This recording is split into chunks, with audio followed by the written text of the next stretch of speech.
ఎంతో టేస్టీగా ఉండే నిప్పటి మసాలా ఎలా తయారు చేయాలో చూద్దాం. ముందుగా ఆనియన్స్ అన్నీ కట్ చేసి పెట్టుకోండి. ఇంకా టమోటా కూడా చిన్న చిన్న ముక్కలు కట్ చేయండి. పచ్చిమిరపకాయ ఒక 3-4 పచ్చిమిరపకాయలు కారాన్ని బట్టి తీసుకోండి.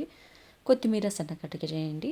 ఇంకా క్యారెట్ని తురిమి పెట్టుకోండి. ఒక క్యారెట్ తీసుకోండి, మీడియం సైజ్ క్యారెట్ ఒకటి. ఇంకా ఉప్పు కారం తగినంత వేసుకోండి.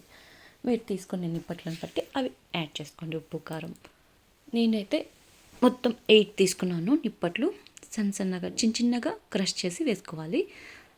వీటిల్లో కొంచెం నిమ్మకాయ కూడా యాడ్ చేయాలి మనము.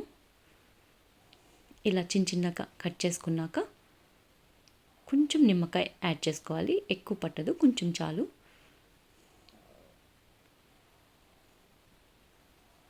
అన్నీ వేసేసి కొంచెం టమోటా సాస్ వేసుకోండి. ఇవన్నీ వేసాక బాగా మిక్స్ చేయండి.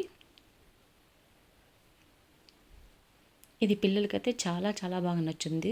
క్రంచీగా ఉంటుంది, ఎంతో టేస్ట్గా కూడా ఉంటుంది. ఎంత కలర్ఫుల్గా ఉంది కదా చూడడానికి. టేస్ట్ కూడా సూపర్ ఉంటుంది. ఒకసారి ట్రై చేసి ఎలా కుదిరిందో చెప్పండి.